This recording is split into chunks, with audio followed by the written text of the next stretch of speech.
భారత communist party Nellore rural మండల 23 మహాసభలు నిర్వహించడం జరిగింది. ఈ యొక్క సమావేశాలకు ముఖ్య అతిథులుగా comrade Pamujula Dasaratha Ramaiah, CPI senior నాయకులు కామ్రేడ్ దామ అంకయ్య, సిపిఐ నెల్లూరు జిల్లా ప్రధాన కార్యదర్శి వివేకం రామరాజు, మాలకొండయ్య తదితరులు పాల్గొన్నారు. ఈ మహాసభ సందర్భంగా 21 మందితో నూతన కమిటీని ఎన్నుకోవడం జరిగింది.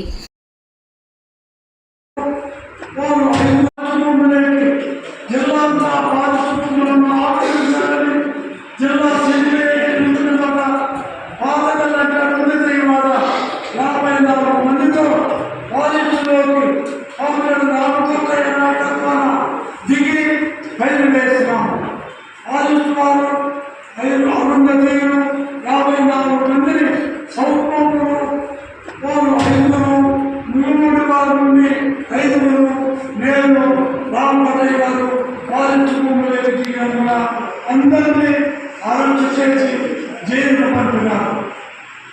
సత్రేపల్లి నియోజకవర్గంలో నెల్లూరు మండలం కలిసి ఉంటుందని సొంతాల ఎమ్మెల్యేగా గెలిచినారు.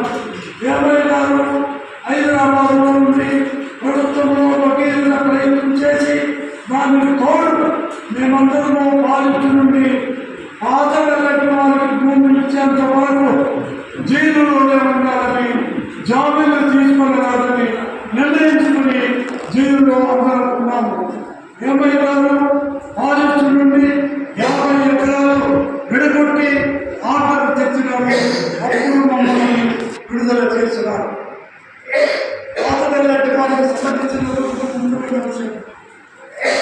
ఉత్తరపడిలో 50 ఎకరాలకు ప్రభుత్వం నుండి పట్టా ఇప్పించి కలుపురు కాలం నుండి నిత్యం ద్వారా కొన్ని మోటార్లు పైప్ లైన్లలో పక్కాగా భాగాన్ని సహపడిచి 4 లక్షల్లో లిఫ్ట్ ఇరిగేషన్ స్కీములు కలెక్టర్ డి సాంబశివరావు శాంక్షన్ చేసినారు.